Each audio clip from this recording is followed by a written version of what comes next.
Tonight, the Edmonton Oilers have a chance to put away the LA Kings in 6, and here's how the Oilers get it done on today's edition of Locked On Oilers.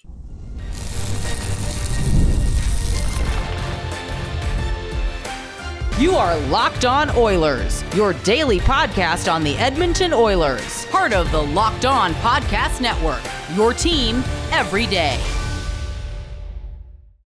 Hello, everyone, and welcome to this May 1st edition, and you know what that means. The Oilers are still alive edition of Locked On Oilers. I am your host, Nick Zararis, one full season as host of Locked On Oilers in the books. This is my third NHL season as a member of the Locked On Podcast Network, and I want to thank everyone that is making Locked On Oilers their first listen of the day. Locked On Oilers, a part of the Locked On Podcast Network, your team every day. And today's show is brought to you by our friends at Amazon with the Amazon Fire TV Stick 4K, where you can turn any TV into an Xbox with no console needed. Head over to amazon.com/Fire TV Locked On to learn more. So on today's show, we are going to walk through a few components of this series, why the Oilers have been able to swing things around. I'm going to break the dry erase board out in the first segment to walk through one of the not a set play, but one of the recurring plays that the Oilers have run to great effect in this series. We're going to pivot to talking about the Oilers' approach at large as far as wearing the Kings down over not just the course of the last two games, but over the course of the series. And we'll tie a bow with a little bit of the intellectual, the philosophical, the direction of the series. So, it is not a coincidence that the Oilers put together their 5 best periods of hockey, maybe of the entire season, with their backs relatively up against the wall. I think when you talk about the narrative arc of this series, you start with that game 3 where they find a way. Then you get to game 4 and it goes to overtime, but the entirety of that third period and that overtime period, the Oilers are controlling play. They are breaking the Kings down. And then game 5 in LA, the Oilers play with the exact same tenacity, the exact same ferocity. And it's multifaceted in how this is effective. Number one, they are getting the puck to the most dangerous areas of the ice with great consistency. And some of that is just sheer hard work. Some of that is taking advantage of matchups. And some of that is just playing good hockey. So if you are watching over on YouTube, which I highly encourage when you can, when I do some tactical stuff, I'm grabbing my dry erase board here. So we're going to talk about one specific type of play. The Oilers have run this on both sides with Zach Hyman and Corey Perry on the left-hand side. So if you were looking at the goalie, the left-hand side of the net, and they have run this with Evander Kane and Leon Draisaitl on the opposite side. So a left-handed player on their forehand where their stick blade is going to be towards the middle of the ice, and the inversion for the right-handed player. The reason this play is so effective, so if you're watching over on YouTube, you see the dry erase board where I have 90 and 11 to symbolize Corey Perry. I know Zach Hyman's number with the Oilers is 18, but in my brain, he'll always be 11 from his time on the Leafs. So that's a brain fart on my part. I apologize for that. But the reason I love this play, and they've run this at 5-on-5, and they have run this on the power play. They have run this in the hero situation as well. I use that term from the NHL video game series because when I was a kid, when you were losing late in games, it would give you the option instead of line 1, 2, 3, or 4, it would just say hero. And it would give you your 3 best forwards and your 2 best defensemen, regardless of who was playing with who in your actual normal lineup. So when the Oilers are in these 6-on-5 or 5-on-4 situations, on occasion, because of the chaos they're creating out on the perimeter, you got McDavid lurking, you got Leon, and then you got Bouchard at the point. So with that in mind, one thing I love that the Oilers did a lot of in this game in particular, and they've run this play a few times, the Corey Perry goal in game 4, the power play goal he sets up to himself, is a product of this play. So the Oilers get the puck out high, whether it's on the left or right-hand side, it doesn't really matter. But that generally is going to indicate which side of the net the play is going to go to.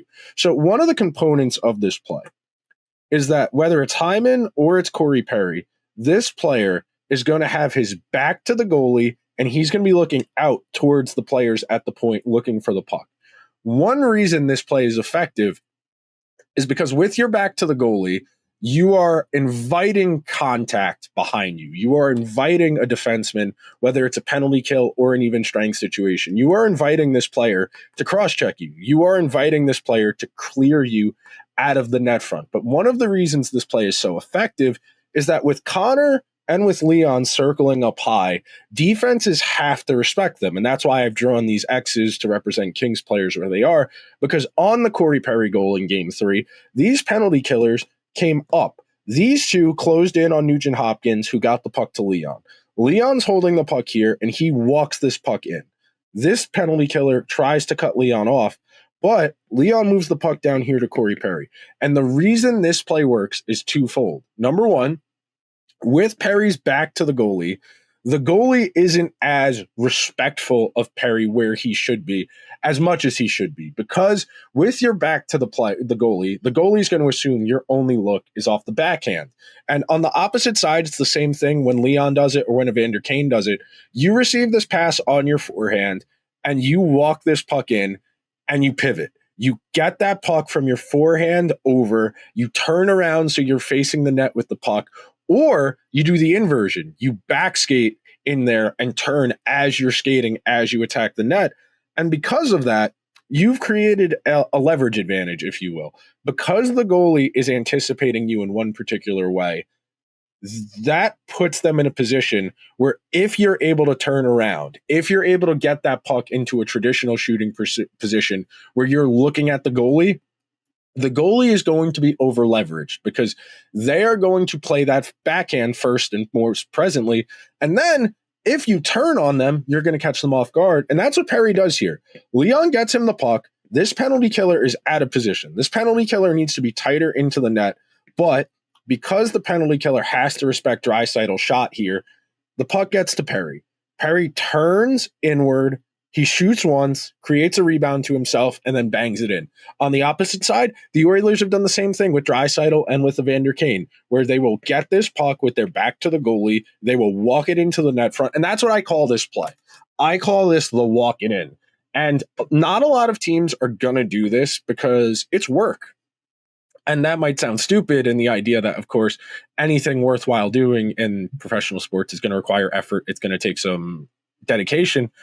But when you go to that net front area, the reason that area of the ice is so valuable, excuse me, I tripped over my words there, getting excited talking about high danger offense, is because you are making those defenders play defense. If you control that net front area of the other team's end of the rink, you are putting those defenders in an extremely disadvantageous position because not only is that the best area of the ice to shoot from because it's more likely to result in a goal. Number two, you're forcing them to play defense in a more compressed space. And we talk about it all the time. The Oilers like to get you down in that phone booth where they turn a 5-on-4 or a 6-on-5 into a 5-on-4 or a 4-on-3, because in creating that in compressing the space, you are forcing fewer players to defend even less of the ice, and that in turn is going to create a leverage advantage, whether that's having more guys on one side so you get that one-timer, or if that's going to get a defender out of position, that's going to put the player with the puck on their stick in a position that they're going to be able to score.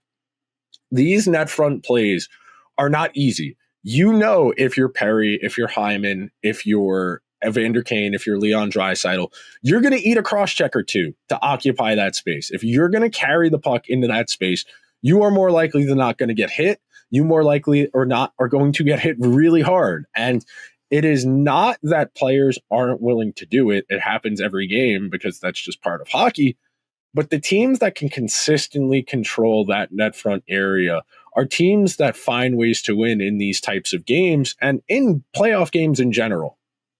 Because the more of those types of chances you can create, whether it's on the power play or at 5-on-5 or 6-on-5 because you're chasing the game, if you can get the puck in tight on the goalie and make those goalies make saves repeatedly, You are wearing the goalie down. You are wearing the defense down. You are more likely to draw a penalty. You are creating opportunities for rebounds and deflections and ugly goals, which have been the Oilers' MO in this series for the most part, is those second chance scoring opportunities. And those are invaluable because on a second chance scoring opportunity, the goalie is out of position for making the initial save, and Darcy Kemper's rebound control was not great in game number 5. Definitely a lot available out there. And then number 2, it puts the defenders in conflicts because more often than not, if that puck's in tight, that defenseman's going down to a knee or they're snow angeling to try and get in the lane to either make themselves as big as possible to block the shot or to get in the lane to block the pass from going over to prevent the one-timer.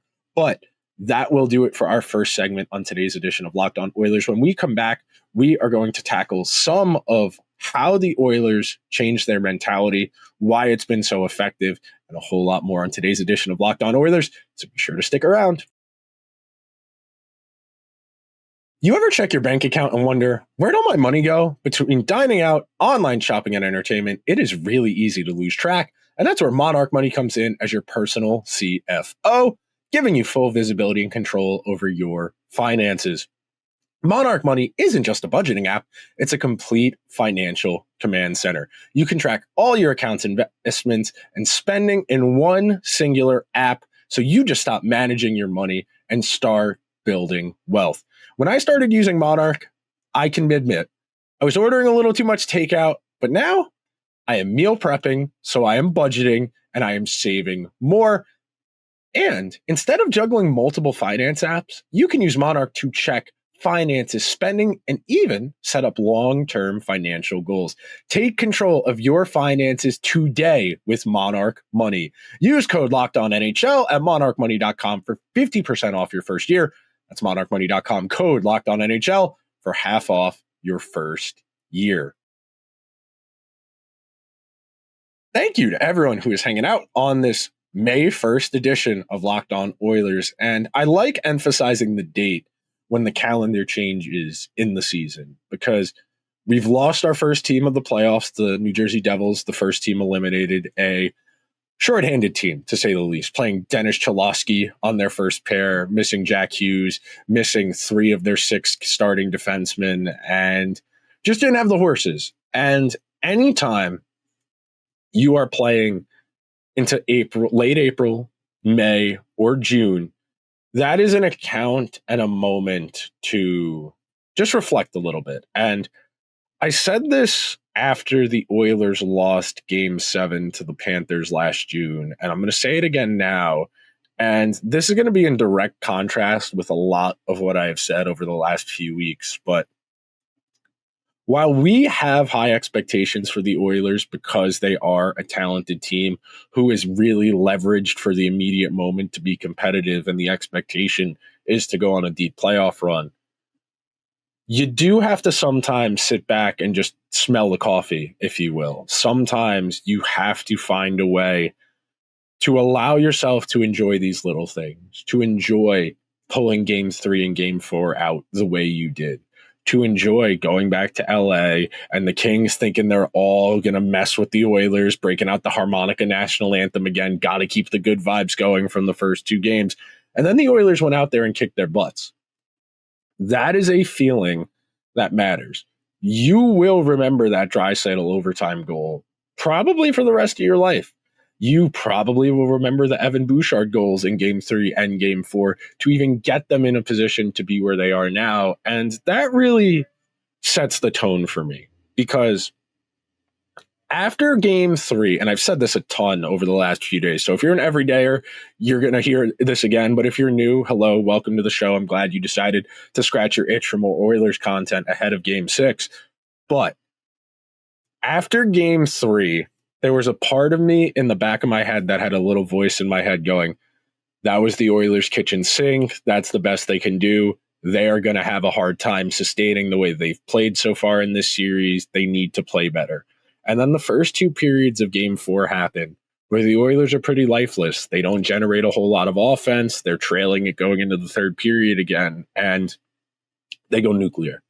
They outshoot the Kings. I think it was 34-12 from the 3rd period in the overtime of Game 4, and then they thrash absolutely thrashed the Kings in game 5. And I went and pulled these stats from Mike Kelly, who works for Sports Logic in Canada, which is a proprietary analytics company. He also does hits on NHL Network and Sportsnet. But of every playoff game since 2016 or 17, regardless of team, the Oilers had the 15th most rush chances, the 26th most slot shots, the most inner slot shots, and the single highest expected goals total of any playoff game in the last 8 years. That's what the Oilers were able to generate in game number 5. And it is not a coincidence that the Oilers played their best game of the series in a game where their supporting cast really lived up to expectations. And I will be honest, I have been very, very harsh on the Oilers supporting cast this year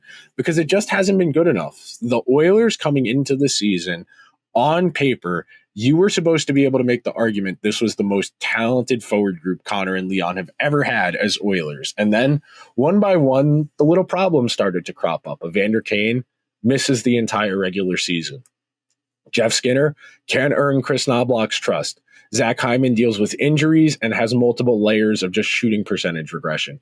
Connor gets suspended for a few games and injured and misses a few games. Leon misses a few games with injury down the backstretch of the regular season. Stuart Skinner gives you below average goaltending for a majority of the season.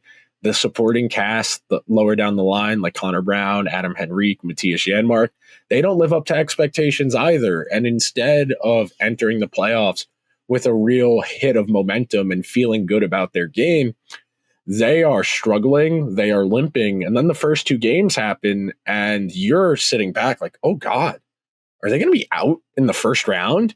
And very thankfully, Connor, Leon, and Evan Bouchard were able to drag this team through those first 4 games. And now that you got the supporting cast feeling themselves a little bit, that's where this Oilers team starts to become enticing. And getting your supporting cast to buy into what their responsibilities are is not the easiest thing in the world. Because when you think about it, you are telling guys like Henrique, like Corey Perry, Nuge, Evander Kane, Trent Frederick, what have you, your goal here is to be in the offensive zone. It's to throw big hits on the defenseman below the goal line. It is to put as much pressure as you possibly can on the defense to sustain offensive zone time. That way, our defensemen are getting a break. Our liability goalie is not having to do as much work. And you may or may not get rewarded. And I said that after game 5, the idea that after the first period, I was kind of worried that the Oilers were tied 0-0 because they had played so well. And I was really worried if they were going to be able to sustain that level of intensity for another 2 periods. Because as much as we like to think of these professional athletes as batteries that don't run out, they do have to pick and choose their spots. They cannot go full tilt every single shift at both ends of the ice because that's just not how life works. And as much as the team's best players can do a lot of the work, and they have, don't get me wrong, the Oilers' top guys have done the lion's share of the work. I mean, Leon and Connor both have 10 points in this series. Bouchard has 7. The next closest player has 3, and that's Podkolzin. You know, this has entirely been a top-heavy effort. And for the Oilers not only to prevail tonight and to keep going in the playoffs, they're going to need this supporting cast to help with game control, which they did a great job of in game 5 and then in the overtime in the third period of game 4. They're also going to need to actively chip in a little bit. And right now, against the Kings, you might be able to get away with such an aggressively top-heavy split in point production.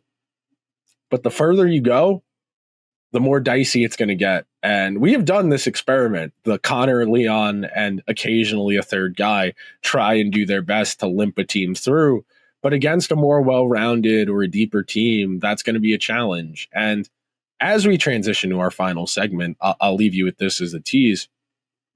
Maybe the Kings just don't have it against the Oilers. And that's a possibility. But that is not an excuse for the Oilers to A, rest on their laurels, or B, feel like they've accomplished a whole lot. So we're going to take our second and final break of today's edition of Locked On Oilers, where we've got your team covered every day. And we come back, we're going to talk about why I think the Oilers can put this away tonight and what they're going to need to do to get it done. Be right back. Did you know your Fire TV also doubles as an Xbox? You can turn any TV into a gaming and entertainment hub with a Fire TV Stick 4K device, no console required. Grab a paired controller, subscribe or sign into Xbox Game Pass Ultimate with EA Play included, and you're ready to go. You can dive into premium titles like EA Sports College Football 25, which was my most played game of 2024, or Call of Duty Black Ops 6, which reinvigorated my interest in the Call of Duty series. And what makes the Fire TV special, Fire TV Stick 4K device special, is that it's affordable and easy to travel with. Because if you're on vacation or you're traveling for work, you don't want to bring your entire Xbox with you. With a Fire TV Stick 4K device, you can try out games wherever you plug in. Or if you're on the fence about getting a console and you want to play some of these titles first, Fire TV Stick 4K is a low-pressure way to start exploring. And of course, with the Fire TV Stick 4K, all of your streaming apps are in one place, whether it's Netflix, YouTube, Amazon, Hulu, Max, or so many more. So head on over to amazon.com/Fire TV Locked On to get started. Xbox Game Pass Ultimate subscription and compatible controller required. Available on select devices, including Fire TV Stick 4K 2nd Gen, Fire TV Stick 4K Max 1st and 2nd Gen, and Fire TV Cube 3rd Gen. Thank you to everyone who is hanging out on this May 1st edition of Locked On Oilers, as I have been trying to grapple with my paranoia. And I don't worry, I'm not like tinfoil hat paranoid. I'm saying I'm trying to grapple with the paranoia of things are going a little too well for the Oilers right now. And the way this season has gone would lead you to believe there is some impending doom on the horizon. There is another shoe to drop. There is a rainstorm and a black cloud that is not that far in the distance. And that might be irrational. That might be me preemptively coping and trying to prevent myself from my feelings getting hurt. But after the last 6 periods of hockey in this series, you really feel like the Oilers have made a major breakthrough, that they have found a way to creating consistent, sustainable offense, which is the bread and butter of survival in the playoffs. It is not just, hey, we score goals, we stop goals. It is, we are controlling the game. We are playing this game on our terms. We are making the other team uncomfortable, and our best players are thriving. Our supporting cast is doing enough to just play the part, not win us the game, not lose us the game, occasionally chip in a little bit like you did the other night where you got an Evander Kane goal or a Matthias Janmark goal.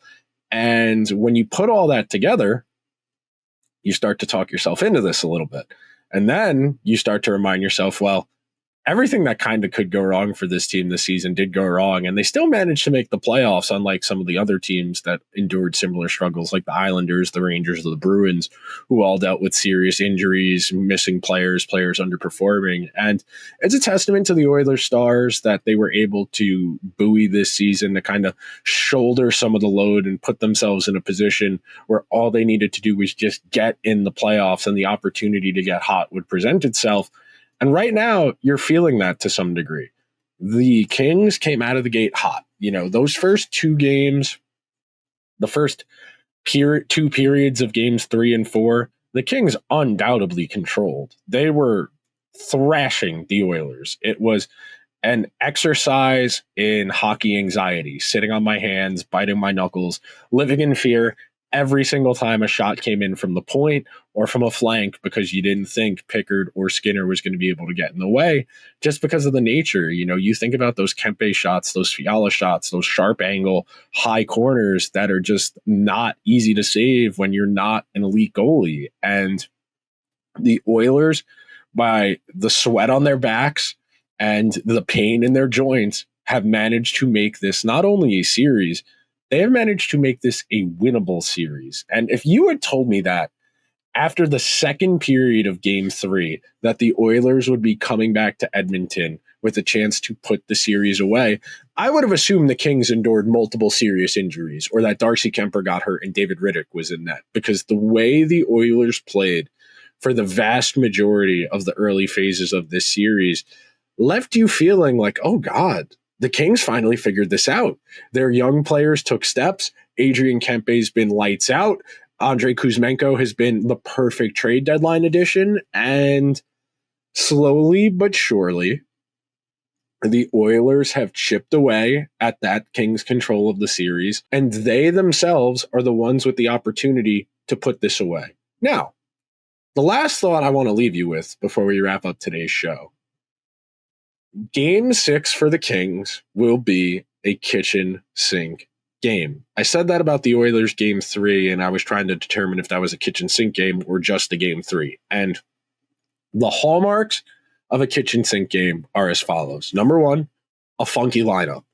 Whether that's going 11-7, whether that's entirely reconfiguring your forward lines, whether that's reconfiguring your defensive pairs, that's one of the core tenets of a kitchen sink game. Number 2, you come out with an extra emphasis on laying a hit on a player, even if the puck is already gone, just to get yourself in the game, to kind of psych yourself up, to build some adrenaline.